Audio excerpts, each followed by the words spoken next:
Okay, so here are the tools that you're going to need to build and install this bookcase secret passageway. So the first one is you're just going to need a drill with a Phillips tip. You're going to need a 5/16 inch Allen wrench, a #1 square drive tip, a 7/64 inch drill bit, a crescent wrench. You'll need a tape measure, a utility knife. Ideally, you would have this. This is a laser level, really makes the job a lot easier. If you don't have one of these, you can survive with a bubble level, but we really recommend the laser. And then in the final step, you will need either a brad nailer, which this is ideal if you have this. If you don't have one of these, then you can make do with some liquid nails or just a plain old-fashioned hammer. But you should really try to get one of these. It'll make the job a lot easier.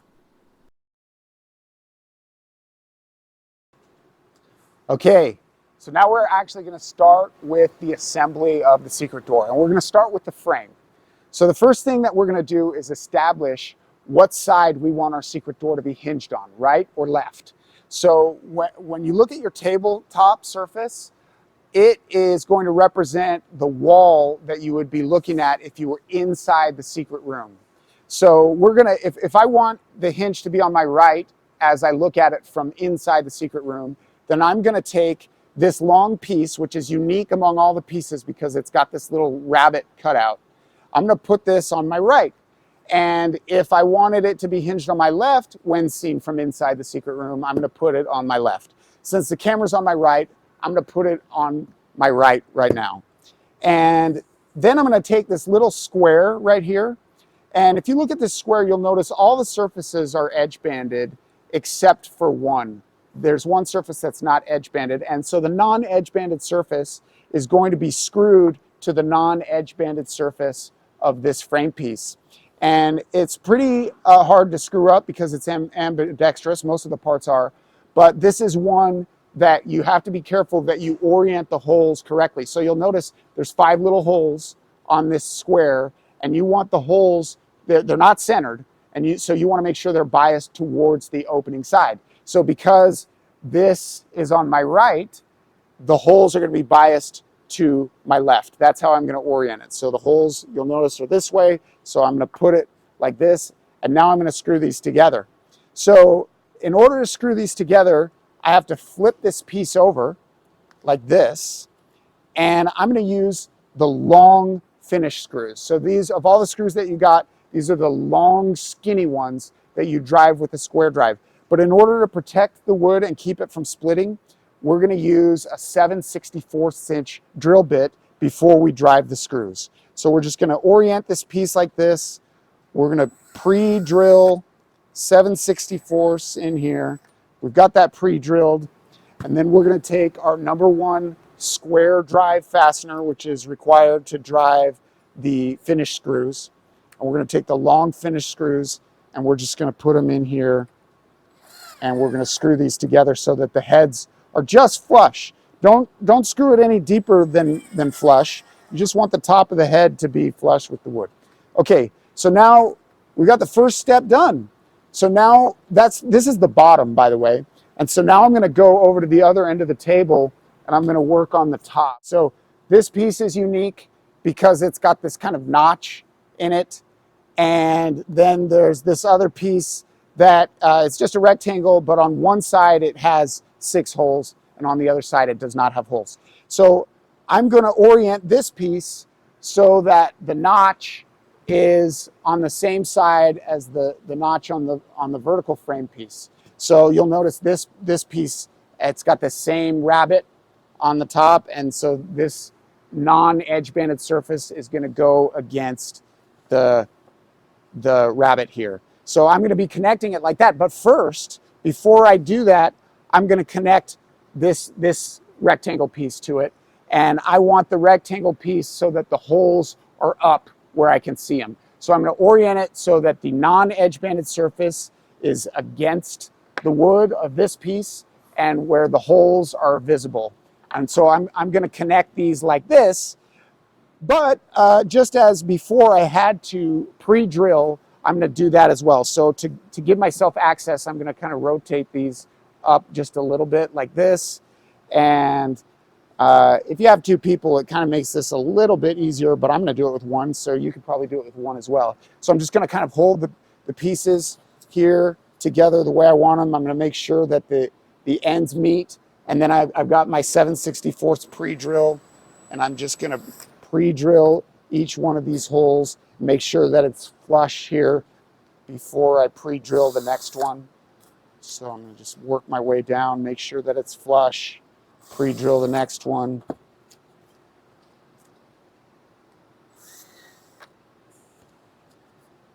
And still flush here, flush on the end, pre-drill the last hole. Okay, so those are pre-drilled. Now I'm going to take my long finish screws and I'm just going to screw these puppies in. Again, just so that the heads are just flush with the surface. Don't go any deeper. If you are not careful and you're using a powerful drill, you might go so deep that the heads go completely through the wood on these because the heads are smaller because they're finish screws. So you just get them so that they just kind of seat. And so there's the last one. Okay, so this is now put together. And so now I'm just going to flip it over. So now I'm going to connect that rabbited surface that's not edge banded to the other rabbited surface that's not edge banded. So in order to have access to do this, I have to flip the workpiece over, and I'm also going to take this and flip it over, bring it over to the other side. I'm going to pre-drill, just make sure that these are nice and tight and flush. Pre-drill so that nothing splits. I'm going to take 2 more of these long finish screws, put them in the holes I just pre-drilled, and I'm going to drive these and connect it. So now these are connected, and I built the main part of the frame here. Okay, now we're going to start building the actual body of the bookcase. So to do this, you need to lay out the shelves, which are they're the ones with these little tenons. That's what these are called, these little sticky outies. You're going to lay them out on your work surface, and you're just going to get one of the sides. It doesn't matter which side, and it really doesn't matter how you orient it. You're going to lay it out on the table, and you'll notice that it's got these slots on one side, but on the other side it doesn't have any slots. So we're going to lay it so that its slots are up. Now, you'll notice with the shelves are all identical except for 2 of the shelves have these holes. And these shelves are special. They're the top and the bottom. And so find the ones that have the holes and orient them so that they're at the top and the bottom like this. And the holes, by the way, when we install them, the holes will be pointing out. So the one on the top, the holes will be pointing up. The one on the bottom, the holes will be pointing down. So what we're going to do now is we're just going to take these shelves and we're going to stick them in their holes so that the non-edge banded surface on the shelf is flush with the non-edge banded surface on the side. And so basically it's going to be like this, but in order to keep everything kind of straight, I'm just going to tilt this up, and the ones on the top and bottom, they have a little bit of freedom to slide forward and back. All the other ones they don't have the freedom. So you really just have to make sure that these 2 surfaces are flush on the top and bottom.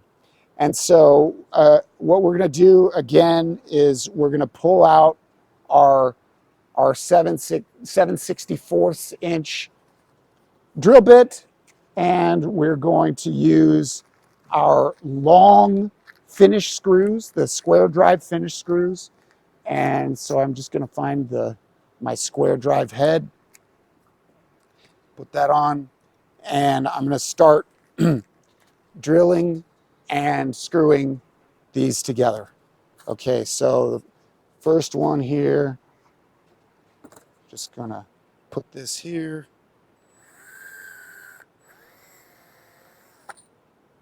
And there's 2 holes in each one.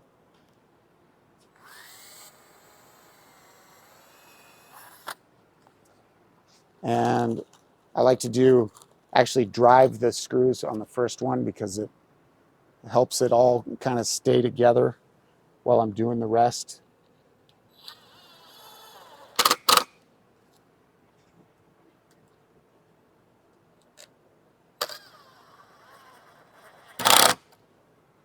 Okay, so now this thing will stay up and I can just kind of rapid fire do all the others. You got to make sure the non-edge banded surface is up for this part.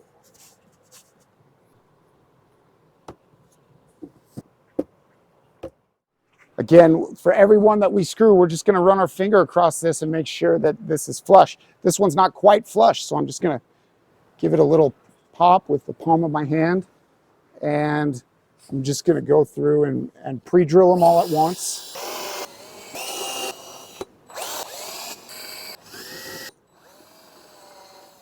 And again, the end one is the one you got to be careful about because it has more freedom to be up or down.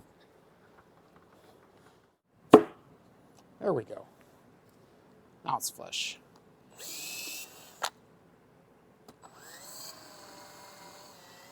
Okay, and now it's just an issue of driving all these screws. Just get a handful of them.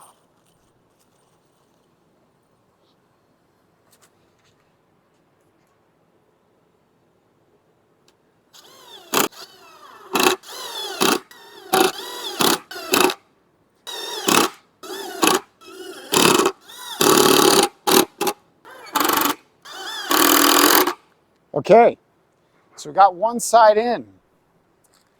So now what we can do is we can flip this up.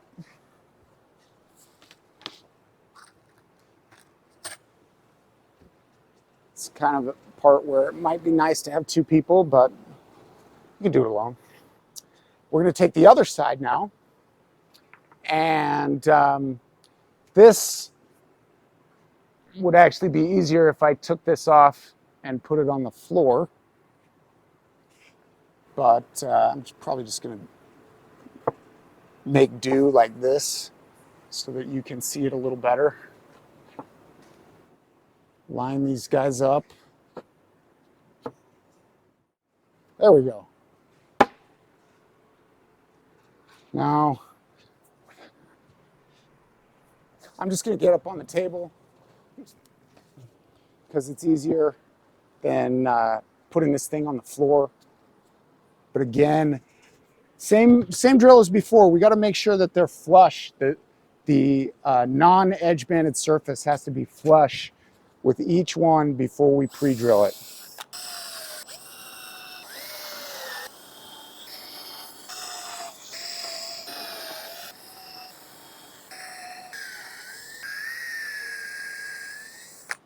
Okay, so now I'm going to get my same long finish screws that we've been using throughout. And I'm going to drive these screws so that this piece now stays together. While I'm doing this, I'll give you just a little tip. Some of you are going to be staining this later. You might notice that where we're at today in Phoenix, it's quite hot and I'm sweating. If I sweat onto this thing, it's not going to take the stain the same where that drip of sweat hit it. So you kind of have to, dry yourself off or whatever. Try, and if your hands are sweaty or whatever, try to keep the sweat off of it. And then, of course, before you apply a finish to it, you'll have more success if you do a light coat of sanding so that any place that you may have touched it and left a fingerprint, the oils off of your finger won't change the way that it takes the stain at that spot. That's if you're staining it. If you're going to be painting it, then it's a lot less important.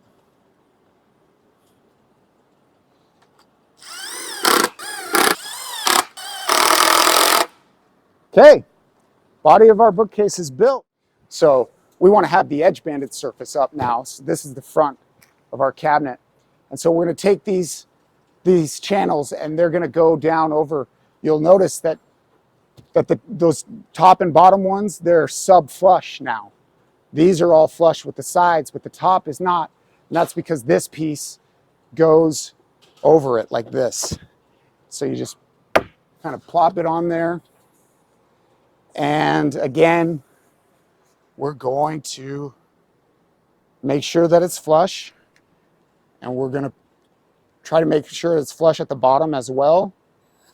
And we're going to pre-drill it with our 7/64. And we're going to screw it in with our long finish screws.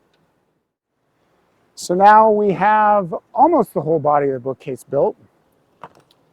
Now we're going to install the back. So we're going to flip it back over.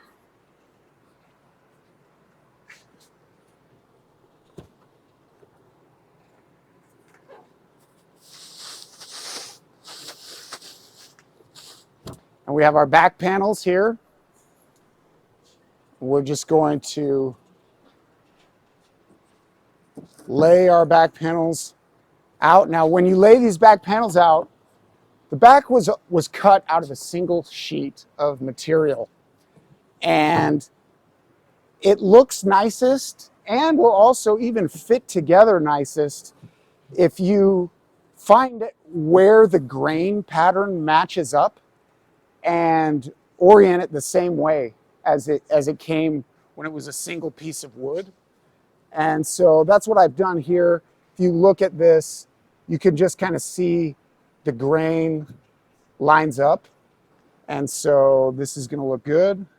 And now I finally get to use the shorter finish screws. Okay, so I'm starting to screw this back on, and most of it is a little tedious. You don't have to pre-drill these because the screws are shorter. There is one thing that's really, really critical that you do though. This is, do not forget this step. So the back is what holds everything square. And if you do this wrong, you might end up with a bookcase that's a parallelogram. And so I'm going to teach you how to avoid that right now. So the first thing you do is you put the screws along the top row of the first panel, or at least a couple of screws. I'm going to do 3 for right now, and just be really, really sure that this is flush all the way across, that it's uniform. So this is on now, it's nice and flush. Now we know for a fact that this back panel was cut square. It's an actual rectangle. It's not like an acute angle or an obtuse angle. But we don't know that about the actual body of the bookcase that we built previously. It could be sitting on the table, so it's kind of skewed. And so we're going to use this to make sure that the back is really square. So before I drive any of the screws that are not on the top edge, I am going to make sure that it's super, super flush. And it's actually not right now. I can see that as I run my thumb along this surface, the back panel kind of sticks out towards me more than the body of this. And so to fix that, I'm going to kind of push the bookcase away from me. And I'm just going to make sure that it's super flush before I drive any screws. And that's going to make sure that the body of the bookcase is nice and square. After you've driven a couple of these, this back panel will just hold everything square, and so you won't have to worry about it as much. Okay, so now we've built the body of the bookcase, and up to this point, the body of the bookcase is completely ambidextrous. It's the same at the bottom and the top, right and left, it's all the same. But we're going to change that right now. We're going to assign a top to it and a hinge side to it. So just to keep things consistent, before when I was building the frame part, I was standing at this end of the table and I was saying, okay, I'm going to look at the door from the secret side, and I wanted it to be hinged on the right. So I'm going to do that here as well. I'm going to say that this is the bottom, that's the top, and I want it to be hinged on the right as viewed from the secret room. So next thing I'm going to do is I'm going to take these brackets that have these lugs that are pressed into them, and I'm going to press one into the holes that are on the bottom of the shelf. Remember when we put the shelves, the top and bottom have these holes. Now, to make sure you don't get it wrong, you'll notice that there's two, and they're kind of mirror images of each other. And you want this sticky outy hole to be up at this point. So like this one, if I put this here, this is wrong because this sticky outy part is towards the bottom. I don't want that. I want it to be to the top. So I flip it over. That's going to go up at the top of my bookcase. This is going to be the one that goes at the bottom of my bookcase. So I'm going to orient it where this part is kind of up towards me. I'm going to press it in to my two holes right there. Now I'm going to use the bigger flathead screws for the first time in this process. So I'm going to cut the bag open. I'm going to get out some, and this is not finished screws. These are Phillips head screws, and we give you long ones and short ones. And right now we're going to use the short ones. So we're going to take this and we're just going to screw it in. There's no need to pre-drill these. There's 5 screws. I'm going to put this in so that it doesn't go anywhere. And again, just like with everything you build, don't over tighten it because you'll just strip the screws, and the screws won't really be doing anything anymore. And so you just have to use kind of a gentle touch, make sure they're snug, but that they don't over tighten. Okay, so now I've got this bracket in.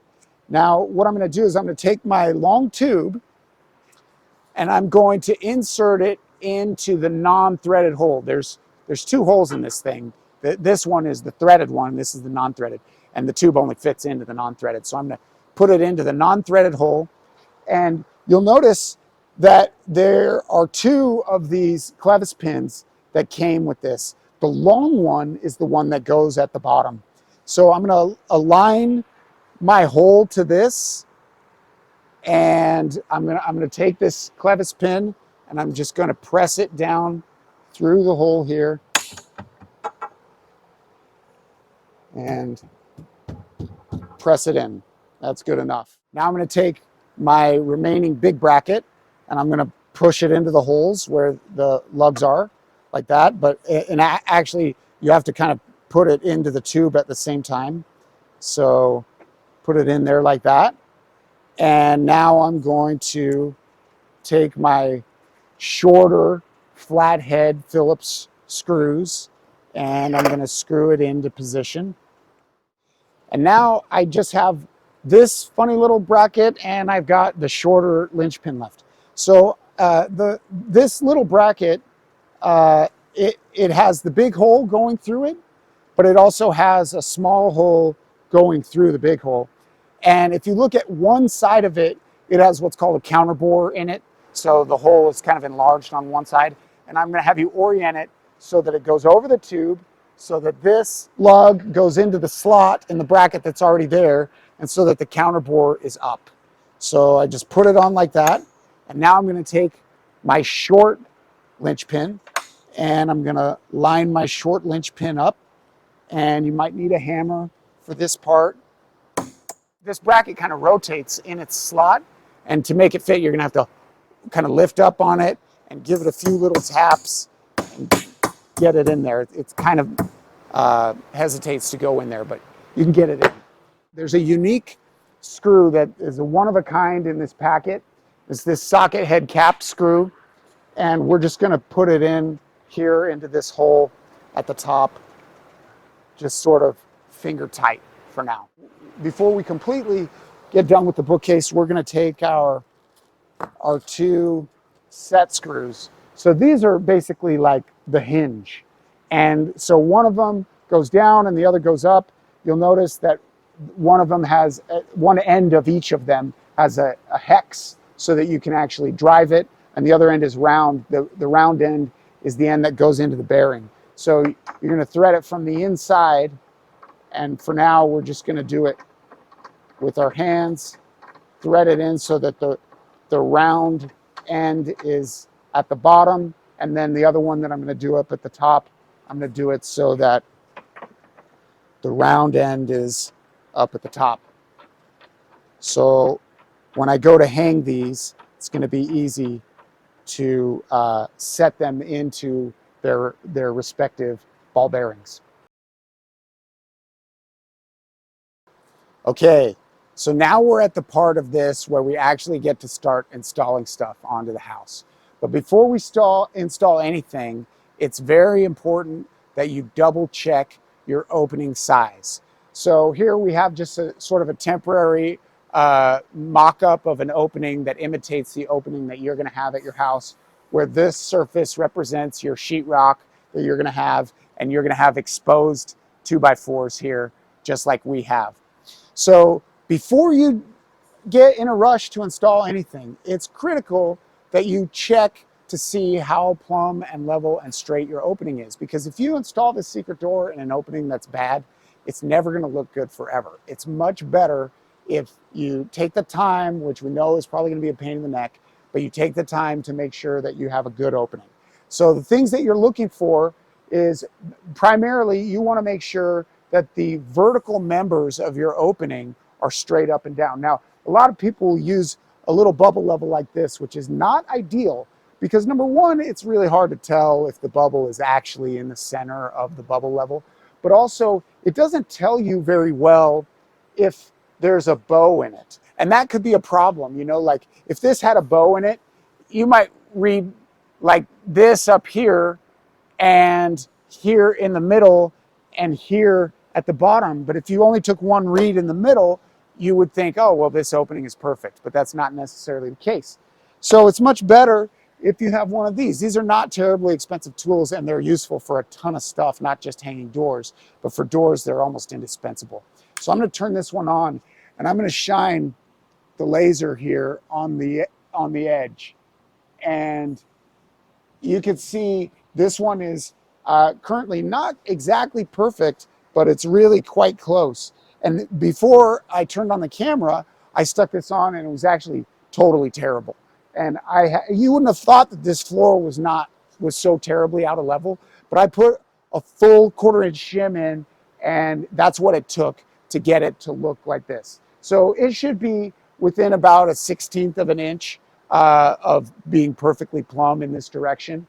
And you're especially going to be focused on the hinge side, which for us, if we're looking this way, we're looking at it from the secret room. Our hinge side is going to be over here. And so this opening is within tolerance. You're also going to shine your laser on the edge this way.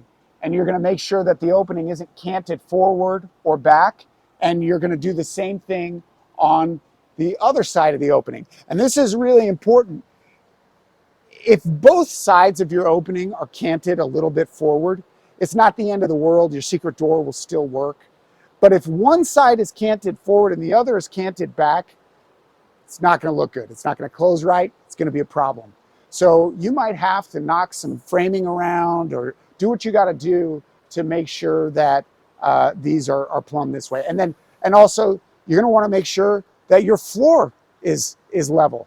And if your floor is not level, you're going to have to put some shims underneath your floor or underneath the base of where your bookcase attaches so that your floor is level, or else you'll just have like a gap that is uneven at the bottom, and that is of course not what you're really looking for.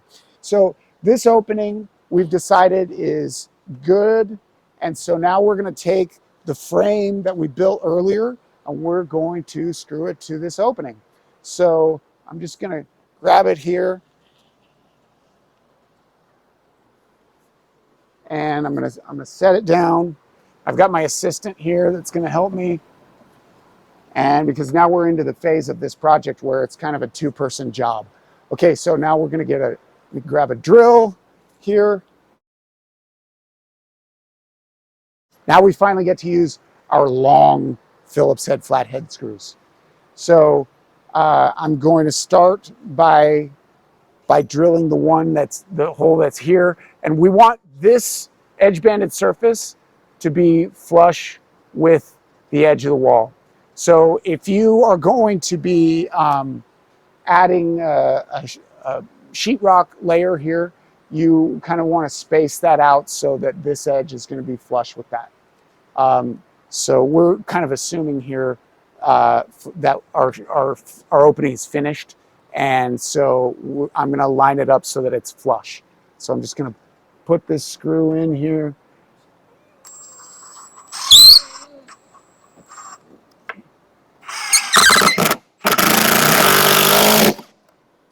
Okay, so I got that in. That's the first one. I'm going to do the same thing at the bottom. Now I already verified that my opening was perfectly plumb, so I can just make sure that this kind of lines up with that opening. But it never hurts to double check before you drive, because if you drive the next screw and this vertical member is like this or like this, again, your secret door will not work right. So I'm just going to put this on here and make sure that I like the way it aligns before I drive the next screw. So you can see this bottom needs to go just a little bit. There we go, about like that.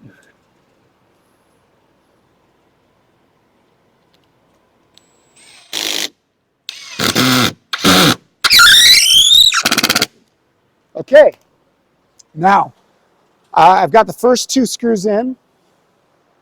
I'm going to go over here, and I want this to be level. I could, if I wanted to, I could take my laser and I could put it up on something and verify that it's level. But since I have this bubble level here, I'm just going to set it on there like that. And I'm going to grab a step stool here just because I've got one handy.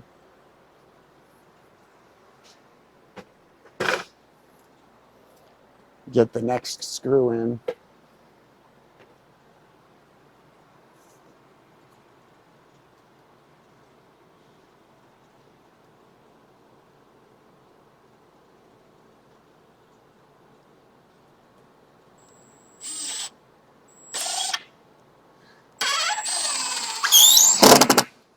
Okay, now we're in business. So I'm just going to go ahead and do the remaining screws.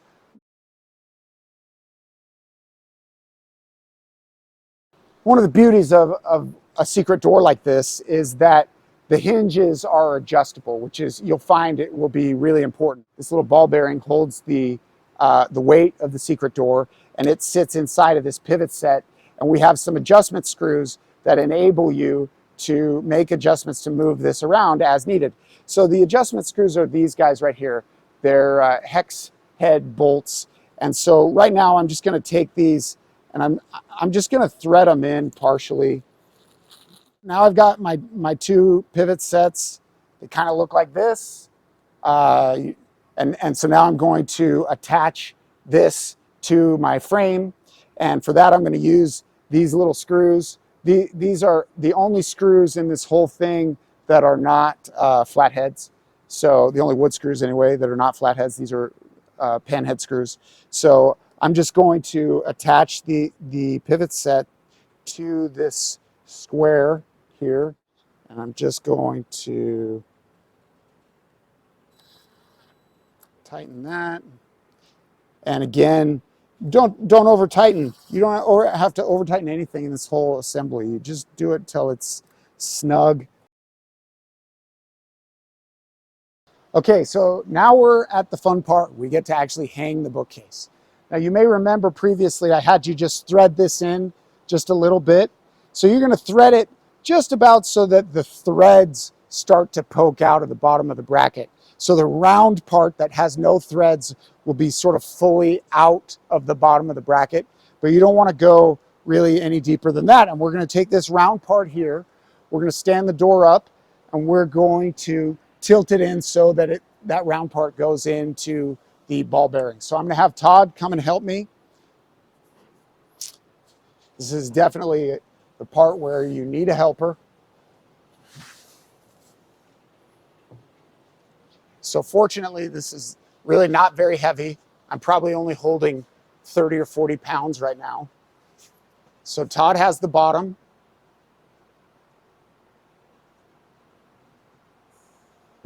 I'm going to stand it up here. And now we kind of have to flip it around because I'm on the hinge side.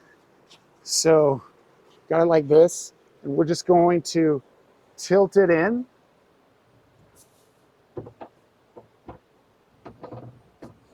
And stand it up. And just kind of make sure that this gets into the bearing. There it is. It just kind of plopped into the bearing. And now I'm going to take this one and thread it up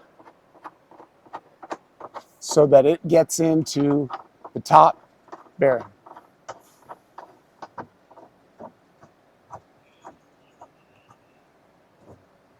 And there we have it. Okay, so now we have a secret door that is hung, and it might still need to be adjusted, and it looks like it does still need to be adjusted because it's kind of snug right here. So what we're going to have to do is we're going to have to move the top that way or the bottom this way so that this gets down and gets more plumb and level, and we might also have to adjust the height a little bit. So I'm going to do that right now. Okay, now that I've got my upper and lower set screws up in their bearings and I have the door set to the right height, now I want to keep it there. So this is the part where I tighten these jam nuts, which are loose. I'm going to start with the bottom jam nut. You have to have an 1¼ inch wrench. I'm just going to use a crescent wrench because most people don't have a wrench that big. So with this thing loose, the way that it is, if you just left it loose, or some people will just finger tighten it, as the door opens and closes a bunch of times, the set screw can rotate within the bracket, and because gravity is working on it, it will have a tendency to just get lower and lower and lower. So you tighten the set screw. Of course, you use the lock washer in between the jam nut and the bracket. So we have the lock washer. We tighten the nut, and it's got to be more than finger tight. Finger tight's not going to cut it. You have to have a crescent wrench so that you can tighten it and really mash the lock washer down. And now that's never going to go anywhere. This set screw is going to stay clocked properly to the bracket, and so the door is not going to go lower. And then to keep the top from just falling out over time, because we don't want this set screw to come out and then the whole door could topple out on us. So we're going to tighten this nut as well so that it never goes anywhere. And so now we have a door that opens and closes. It doesn't rub. It doesn't touch anywhere. It can open to 180 degrees. And we're about 90% done. Now that we just have a couple of little minor bits of housekeeping that we're going to do before we have a completely finished secret door. Okay, so now I'm at the front of the bookcase. You can see it looks pretty cool. It opens smooth, but it doesn't have the trim casings on yet. And so that's what we're going to do now. Now for this part, we're going to get the tape measure, and we're going to take the shorter of the 3 remaining pieces. This is the top horizontal trim, and we're going to put a little center line mark on it right here. So it's 42 inches long. We're going to put a little mark right at 21 inches. And then same thing on our bookcase. Actually, it would be easier if I had the tape measure right. So this is 36. So I'm going to put just a little mark right here at 18.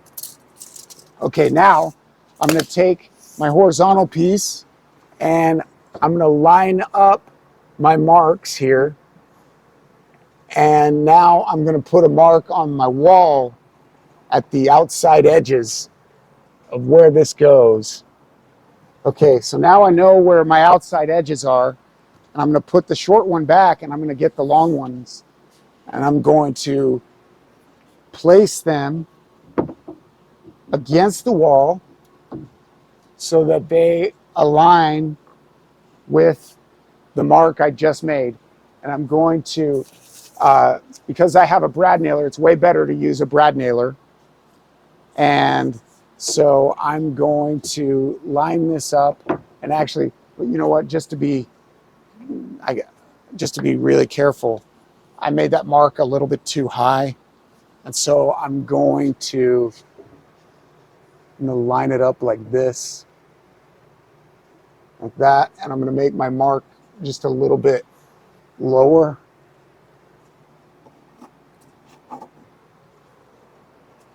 Okay, there, that's a little better. Okay, so now I'm going to get my long trim. I'm going to set it on the ground, and I'm going to put the top where I just made that mark, which is the inside of the two marks I made. And I'm going to pop a brad in, just one. Great. Now that's not going to go anywhere. And I'm going to do the same thing with the other one. Set it on the ground, line it up with that mark I just made, put a brad in. And now what I want to do is I want to get my level, which my level is right here. I'm just going to line, because I want my verticals to be really vertical. I'm going to line it up, and I'm going to pop another brad in at the bottom.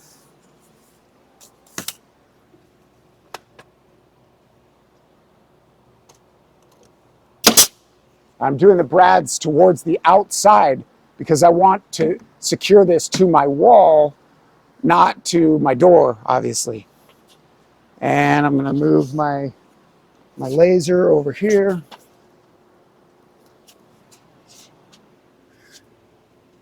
And oh, this one was way out.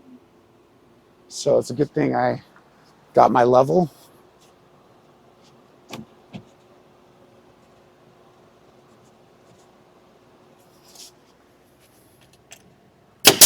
Great. Okay, now I can come back later and add some more brads to those verticals so they don't go anywhere. We included, by the way, some nails because we know not everybody has a brad nailer.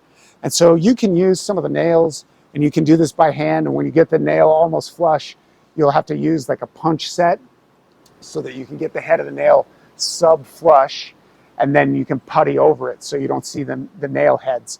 But the brad nailer is so much nicer because it's just quick and easy. So now I'm going to take this. I've already made sure that my ends are going to line up. So I'm just going to pop a couple of brads in here so that this goes nowhere. Okay. And then, we'll kind of tweak that in a later step so that it's all perfectly nice and flush. You can see now we got something that looks like a bookcase when it's in the closed position. We're not quite done.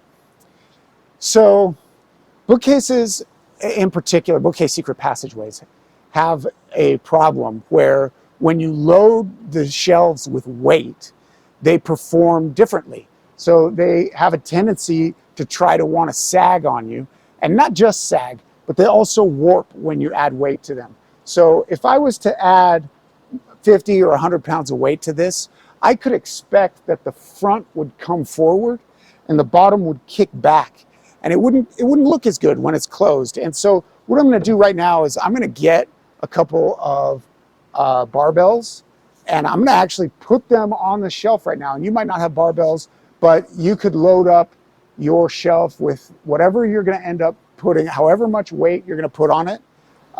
You can go ahead and put that weight on it right now. So we're going to put 100 pounds of weight on this, which is about typical. It doesn't matter how high up you put it. So I'm just going to put it on the bottom. But what does matter is you want it to be centered in the bookcase, more or less centered. So now that I've done that, sure enough, we have a couple of little adjustments we have to make. So it's sagged, and it hasn't just sagged, but if you could see from this angle, there's a gap at the top where the bookcase has kicked back and it's tight at the bottom. So what we're going to do is we're going to make an adjustment to compensate for this. And so for that, we're going to need to go to the back side of the secret door. Okay, so here we are at the back of the door. We just added weight. Before we added weight, it looked like it was perfect. And then we added weight and the door began to sag and warp immediately. So now we're going to counteract that using the warp adjustment screw.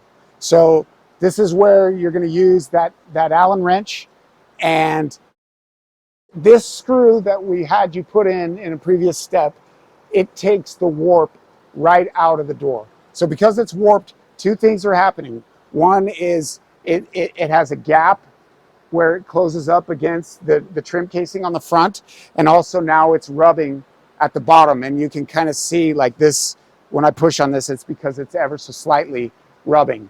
So I'm going to fix that by just putting this in here, and I'm going to tighten this down. You just turn this thing clockwise, and it's almost like magic.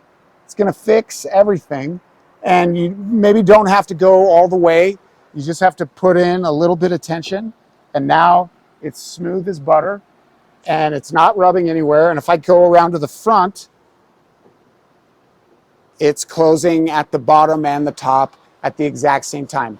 And if you do this and it still is closing slightly at the bottom, and you drive it a little more and go back and check it, you do that until it closes at the bottom and at the top at the exact same time. Okay, so now we got the torsion adjusted. The bookcase opens and closes smoothly. We have the trim casings on. The only thing that's left to do is to add the handle and the magnetic catches. So first the handle, this is what the handle looks like. Basically, it's got these little adhesive strips. You can peel off the adhesive strips and you just stick it wherever you want on the door like this, whatever height you want. And then once you have it in place, then you put some screws in from the side here. And so now that'll stay put. I'm not going to do it right now, but I'll let you do that. It's pretty easy. And then slightly more tricky, but really not, is the catches. So the catches consist of two parts. There's this round thing, which is a magnet, and it's got a hole in the middle where you can screw it to the wall. And then there's the L bracket, right? So we're going to just stick the magnet on to the L bracket, and we're going to push the door closed, and we're going to pick a spot up here where we're going to mount this.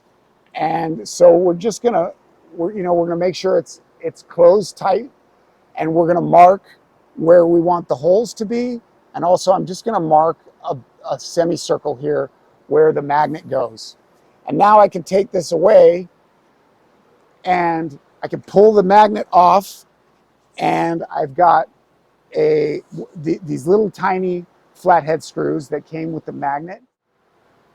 I'm going to put my magnet where I marked it, put this on here. Great, my magnet's in place. And now I've got my the short pen head screws, and I'm going to come over here and I'm going to attach those where I marked it. So take this, feed it through here.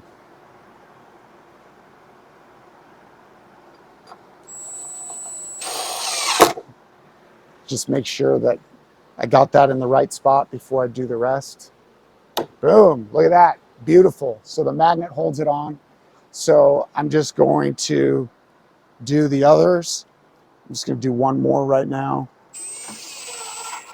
And now, so this has 4 screws in it, and you repeat that same process for the bottom one.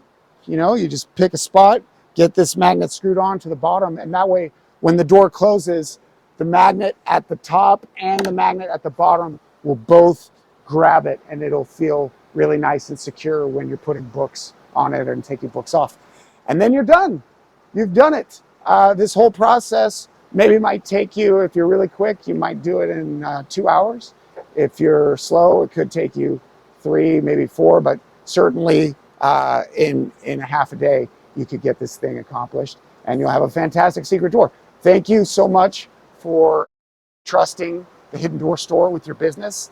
And we'd love to see pictures of the secret doors that you build using our kits. Thank you.